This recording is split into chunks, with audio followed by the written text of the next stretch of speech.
30 minutes or less. Why? Because anything longer than that's just BS anyways. I'm here Monday to Friday, 4 to 4:30 p.m. Central Time, and I'm gonna do a little bit something different with the news. I'm gonna start reading in between the lines and see what you guys like. Not a lot of people talking about this stuff, and you hear one side of the story and the other side, and it just nothing seems to be getting done. So let's read into the lines a little bit here. Some real writing. So, okay, this 20-day ceasefire that Trump is doing right now, and there's still ships being targeted. So, what's happening with this? There's no ceasefire seem to be happening right now. So, this could just because he wants, he's not just trying to stop the conflict, he's trying to stop Congress right now, who are trying to put up legislation to be able to control what he does with the military right now. This 20-day ceasefire right now, so now they aren't in a 60-day conflict. So this is kind of just bypassing, just by the skin of his teeth so he doesn't have to deal with more problems. Like, and then really, did anyone ever think that this ceasefire was ever going to work? Like the last time we listened to Trump, like even just his sound bites are affecting the global trade market just astronomically. And I've said this before, but like stuff like this can't be happening. People should be responsible for the things they say. I know there's the thing of free speech, but when you're talking about dealing with other countries and their trade markets and how you say these things, yeah, somebody should be accountable for things like this. uh and then, yeah, some of these countries, some of the ships that are being attacked right now, a lot of them that are being attacked seem, I'm just reading between the lines here. Why are the ships that Trump asked or the US asked to join this conflict are getting attacked right now? And here, let's dig into this a little bit more because I have a few thoughts I've been thinking about for a while here, and I don't hear anybody even coming up with a hypothesis like this. And this is like a puzzle, and I'm still missing a few pieces to, actually come up with some concrete evidence that this is happening. But I wouldn't be surprised later down in the future that we're going to actually have some concrete evidence, and some of the stuff I'm going to talk about now is going to come to light. Quite a few things like this I have spoken about just going on deaf ears, or just people are tired of hearing it. So, let's talk about some of these ships that are getting attacked. They're saying that it's Iranian drones being attacked right now. Hello there, Chris. So let's talk about some of these Iranian drones. And I know I don't normally talk about this conflict in Iran right now. I just want to read between the lines here. So a lot of these ships that didn't want to participate are being attacked by Iranian drones. And there's this big thing, if people haven't heard, there's these missing scientists happening right now, and everyone's going like completely ape crazy over this, saying like this has to be something to do with aliens, or this has to do with something with the government. They're trying to shut them up. They know too much. Okay, what if some of these scientists were actually developing drones that looked identical, sounded identical? Well, it looks like a duck, walks like a duck, it's a duck. What if some of these scientists, you know, either directly or indirectly worked on projects like this? And the timeline kind of just makes sense. Like now we start talking about these missing scientists, and then now it's like now we're in this conflict with Iran. And like with these drones that they're doing, they're made to be made in numbers. So they can't be that hard to re-engineer. But if you're going to re-engineer and use it as a weapon to get your point across, yeah, it wouldn't be hard to re-engineer that. And what if some of these scientists either directly or indirectly worked on these programs? Yes, there's like astrophysicists and stuff like that, but you have to remember some of these like deep government projects, some of these people never meet each other. They're very segregated in what they're doing, and some of these they don't even know the projects that they're working on. So yes, whether you work in it directly or indirectly, some of these scientists that have went missing or showed up murdered could be tied to, some maybe fake drones that the US is trying to, you know, get the bigger stick out of. Like, and I just find it funny that it's all the ships that didn't agree to join the US in these attacks in Iran. So, like, it's just a thought, you guys. I know I don't want to sound like a conspiracy theorist or anything like that, but if you really think about it, if somebody goes missing or shows up murdered, what's the normal outcome? It's a person that did it. So for anyone, and even the media, to sit there and talk about, like, oh, it must be alien related, okay, that's just impeding the investigation. Now you're going to have all these UFO nuts out there. Really, what it comes down to, it has to be somebody involved. And yes, could be government, blah blah blah blah, but this whole alien nonsense with these scientists missing, you're just diverting away from what is really happening. You know what? They could just come up and say, yes, they were working on classified alien projects. It's like, okay, now they're not looking at a drone program that we're running that could, look like Iranian drones, sound like Iranian drones, and take out, the ships that didn't want to help us at the beginning, you know. And now Trump is going to start taxing these ships that are coming through. So he's going to do exactly what Iran is doing, but now, like, in more or less ways. He's going to find some way, like, hey, I saved your ship, now you owe me a favor. And you don't owe me now, but when I come and ask you later, I'm going to expect that favor when I want it. And that's exactly what Trump is getting right now. So yes, he did take that power away from Iran by allowing ships through the Strait of Hormuz, but did he really? He's just getting more from everything, like, from everybody. And you got to realize the US right now is losing a lot of trading partners, and a lot of these countries that are being attacked, like their ships are being attacked, are starting to make major global market trades with other countries instead of, putting our market share into the US and stuff like that. And yes, even small countries that are contributing to markets that are going to the US, if they don't show up, it will affect the global market, if for just directly to the US. So for them to do something as greedy and dirty as attack their allies with fake drones, does that not make sense to anyone? And that would kill two birds with one stone. That would explain what happened to some of these scientists and McCaslin, General McCaslin. That would totally explain what just happened.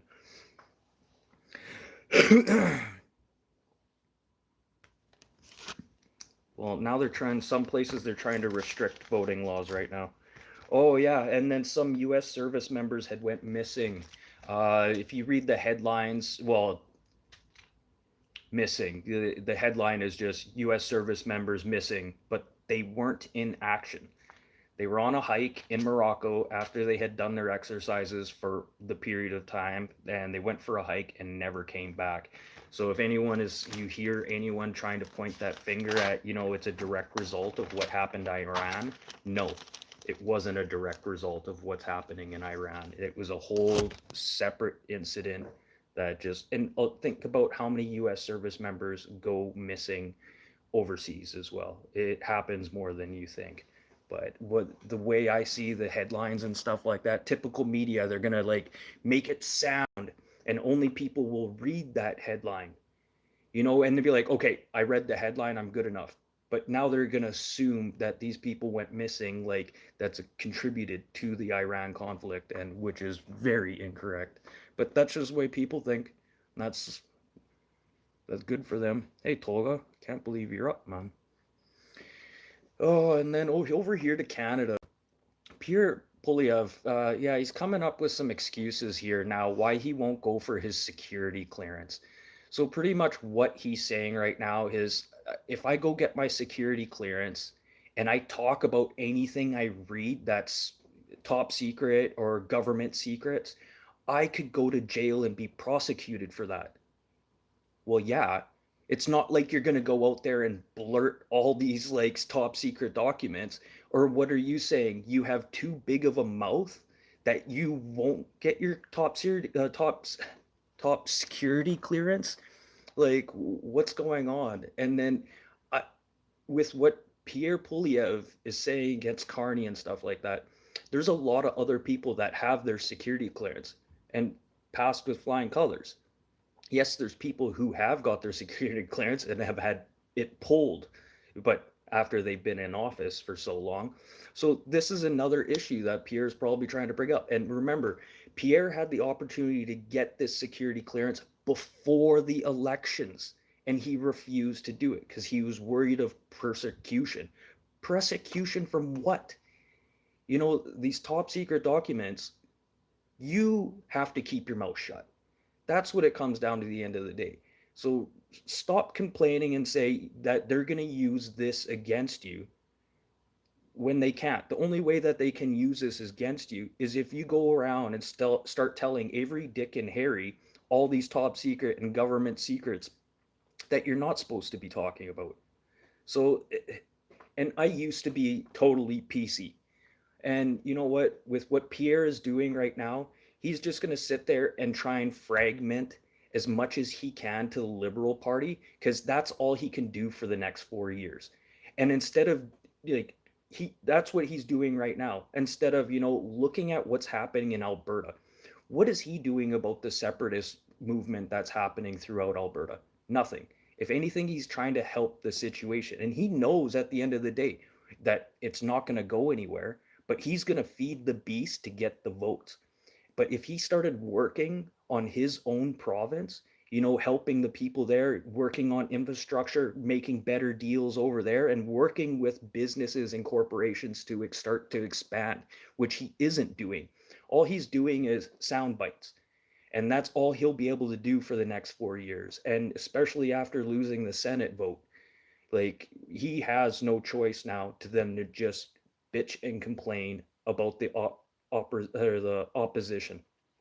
And I don't know, like I did see where we could have went, but I wanted to get away from Trudeau.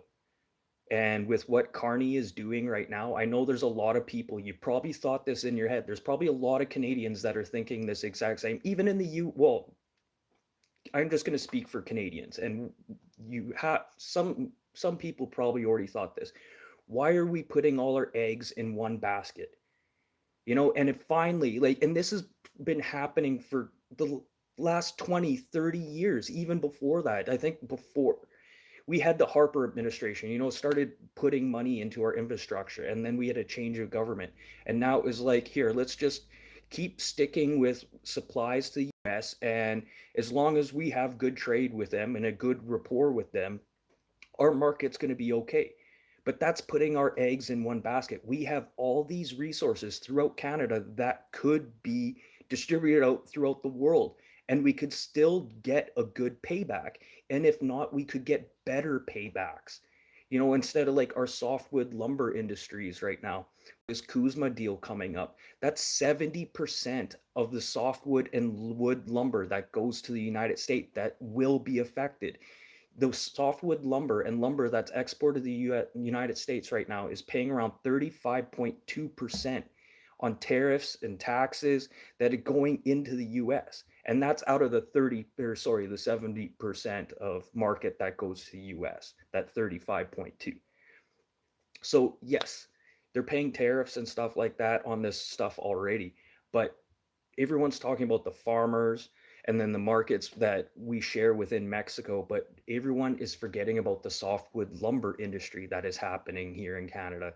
Kuzma is coming up, and the lumber industry is not speaking up. The paper mill industry is not speaking up. And this is going to be a major, major contributor to watching lumber yards and paper mills shut down. And once stuff like this starts shutting down, well, losing jobs, we're going to stop bringing income through, people spending money, because now everyone's going to be living on the, Canadian government.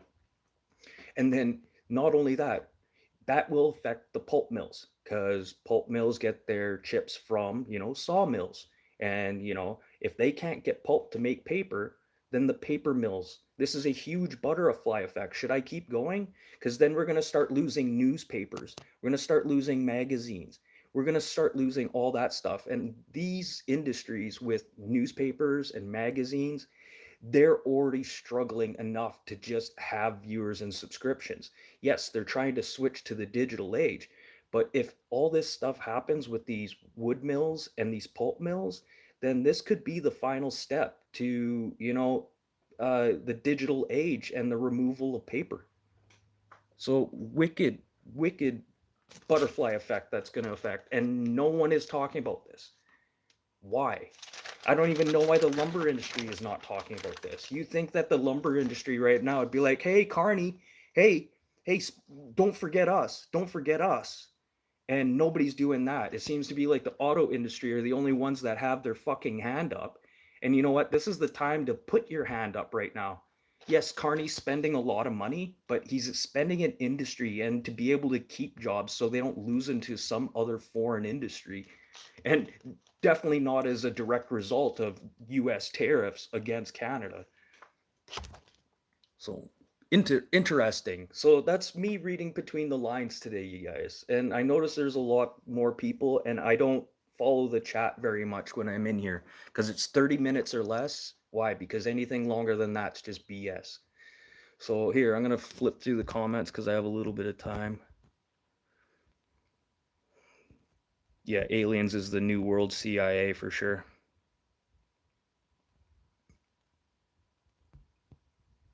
Yeah, see, and the scientists missing, they may be directly or indirectly somehow tied to that, and maybe like they don't even want you talking to other scientists working on some of these deep projects. They kind of just give you, hey, this is what we want, do it. And they'll have people work on individual parts, so you never know what you're actually building. So like even like this astrophysicist, I know like he's probably one of the major people that sounds like, well, that makes no sense. The astrophysicist, why would they kill him? Because he worked probably on some project and seen something through his type of science and got caught doing it.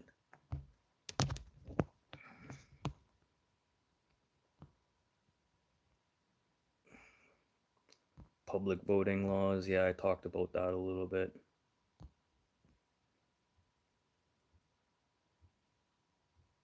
What trade partners are we losing? Oh, I don't know. We're not going to lose Mexico when it comes to trade partners. We're going to gain, but the issue is now we're going to have to find alternative ways of getting that product here that's feasible. Australia has already proven that they can get products out, but we're talking about natural gas. We're not talking about, watermelons and tomatoes and your asparagus. When it comes to vegetables, Canadian vegetables, well, in the wintertime, where are we supposed to get our vegetables? There are greenhouses set up throughout the province and stuff, but you're limited to a specific market. Like you can only feed so many people. And then even having big businesses who have these greenhouses, they don't make a lot of money. At the end of the day, they don't make a lot of money.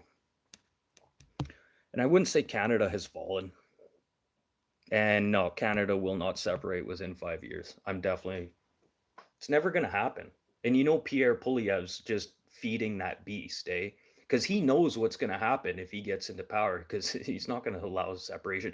He'll go through the motions and make you guys think you're getting something, and you're not going to get anything at all. He might give you some more freedoms, but Alberta will never separate. He's going to play the game. It was like Trudeau when he first got elected, and he did what? He was going to legalize marijuana. What was the other thing that he said that everyone forgot about? He was going to abolish the Senate. Huh? Huh? Let's get rid of all those talking heads. That's what I voted for. They were going to legalize marijuana whether they liked it or not. So if you voted for Trudeau because he said he was going to legalize marijuana, then you voted for all the wrong reasons. I voted because he wanted to abolish the Senate and get rid of the talking heads, which would have been great. Think about how much money we would have saved by getting rid of some of these hundred to $160,000 a year salaries. And don't forget about the bonuses they get on top of it, and all the benefits. Like they get to travel for free, they get their meals paid for. So add all that stuff up. And then we probably wouldn't have people, like Doug Ford sitting there lying to the people, making it think that they're getting something and it's just a Trojan horse.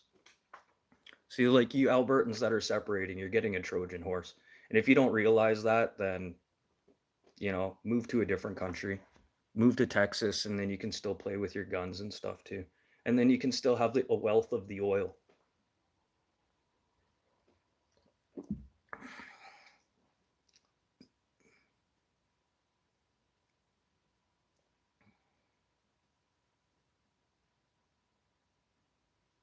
Yeah, I'm not very religious either. I do believe in a higher power, but to sit there and put a name to something that's God doesn't make any sense either. It's probably one of the smartest things I'll ever tell you, because religion creates war and it creates arguments and stuff like that. If somebody could come to a consensus, let's just go back to the sun god. I know that's not what God is, but it's definitely a higher power, and like we could all come to a consensus of that, because if we didn't have the sun, we'd have darkness. So yin and yang, what is heaven and hell? Light and darkness. So if we could all just come to a consensus about religion and just realize that there is a higher power, but it doesn't really matter what you think. I believe everyone, even atheists, I probably think that, like, I'm not religious. Okay, what type of values do you have? And then they start telling you values. Okay, what makes you any different than a Christian or a Baptist or a Buddhist monk? And to say that you're an anarchist or an atheist, but you still have values. Oh yeah, don't forget to hit the like button and subscribe. I'm here Monday to Friday, 4 to 4:30 p.m. Central Time. Pretty consistent except for last week, but I needed to do something about the news. Listening to some of this drivel and stuff, and they're just talking back and forth. So this is why I decided to read through the lines and give you guys a perspective of how I think. And there's a lot of other people that think like that too. And just a lot of people don't speak up about it. And let's end everything off on things that happened today in history. Sorry, I got a little cut off. All my history websites went down all at the same time. So I don't know if they're trying to get rid of something or they're adding new stuff to the things that happened today in history. And every website wouldn't work for me, which is crazy. And it was just getting into some good stuff. Like, wait till you hear some of these things that happened today in history. I'm not forgetting about you, Britain, UK, United Kingdom. I got some good stuff here for you. Today, in May 4th, 1904, the US begins construction of the Panama Canal. Yeah, that major trade route, that goes between South America and North America there, down in, yeah, in Panama there, that everyone's kind of fighting over right now because, the shipping routes are getting packed because, it's a canal. They can only let so many ships through and so many ships through at a time because the canal cannot handle that much traffic running through there. You drive faster, you create wakes, which like starts to weaken the infrastructure around there too. So very significant about that. And now everyone seems China seems to be bringing this up a lot right now because they pulled all their contracts from them. So right now what China's doing, yeah, the contracts aren't signed. So what China's doing right now is they're bribing their way ahead through the access through the Panama Canal. And then today in May 4th, 1979, Margaret Thatcher. Anyone remember Margaret Thatcher? You remember that clown? Yeah, you remember what she was famous for? Yeah, she was the first woman prime minister of the United Kingdom. But what is she really famous for? You guys remember that mining conflict that they had, where she had major controversy and she would like get in front of miners' faces telling them, "Hey, I'm going to shut down your mines because they're not worth it anymore, and then we're going to green energy, so I don't need you anymore," which totally scarred the landscape when it came to miners and that type of like industry. Like you literally watched mining die in 1 year. This conflict between Thatcher and the miners throughout the UK lasted 1 year with no resolutions that ever happened, and a lot of controversy because people wanted her out and nothing ever happened with her. So yeah, Margaret Thatcher. Yeah, quite this fucking sour cow that one is. Hey, Road King, thanks for popping in, bud. I'm here Monday to Friday, 4 to 4:30 p.m. Central Time. And then today in history, May 4th in 2008, Seth MacFarlane signs $100 million with Fox to keep Family Guy and American Dad until 2012. Okay, you're looking at this like $100 million from 2008 to 2012. Well, he kind of got shafted over that deal. Like, you think he'd be getting like $200 million, like, or $200 million per year, you know, but no, but the deals he did sign where he did make major money, which is confidential. You're not allowed to know what he made on merchandise, t-shirts, clothes, DVD sales, and digital rights. So he made quite a bit of money. I didn't look up what his net worth is now, but it'd be interesting to see how his net worth changed from 2008 to 2012. And like I said, a lot of the documentation where it comes to what he made on all that extra stuff is confidential. And they're doing that a lot in the States right now. They're making laws come up so you can hide documentation from people. And they're talking about doing that in certain places here in Canada. Mostly government agencies, that separatist group that got caught with leaked voter information. It's funny is the separatist movement. Sorry, I just want to talk about this quickly. The separatists that voted to separate from Alberta. So you had around 178,000 votes. Okay. Well, this fucking group had over 1 million voters' information. They had their phone numbers, where they voted from, where they live, had enough information that could be devastating to anybody. And they were just handed it, and no repercussions had ever become of this. And that really needs to stop. Because how does that make you feel as a voter that your documentation is just out there for anyone to grab? Like, isn't that the whole point of, voter, confidentiality? Like, what's going to be next? Is my doctor going to start showing up at the bar and telling everybody what's wrong with me? You know? Yeah, so yeah, pretty messed up. Some of these rules that they're coming up with. And then today on May 4th, Horace Mann, he was the father of education as the US education, American education as we know it today. And he really fought during 18 or early 1800s to start getting these kids off the street because they were just becoming a menace. So he lobbied towards creating public education where kids had the opportunity to go to school and create an education, and get off the streets and stop, in his words, stop being hooligans, in a menace to society. So, yeah, Horace Mann, yeah, pretty interesting. And that's all I could get into birthdays until my feed completely killed me. But everything else on the internet seems to be working fine. Just the history stuff. Brown LTD. Interesting. Oh, German had the biggest barbecue in history. I know the largest poutine is out of Brandon, Manitoba. And what's funny is a lot of Quebecois are very angry over this ruling that they gave Manitoba the world's largest poutine, considering it was never invented here and it's a major Quebecois staple. And Quebecois don't like us in the first place. And so for Manitoba to build a poutine, but you have to admit, Manitoba does have a big French culture here. There is towns you can go to and they only speak French.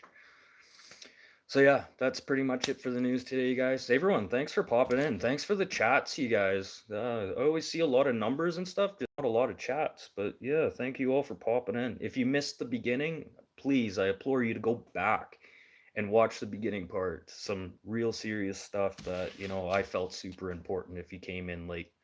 And like I said, it's only 30 minutes or less. Why? Because anything longer than that's BS. Monday to Friday, 4 to 4:30 p.m. Central Time. I'm here. I'm out of here. 30 minutes or less. See you guys tomorrow, Tuesday show. Waka waka waka waka way.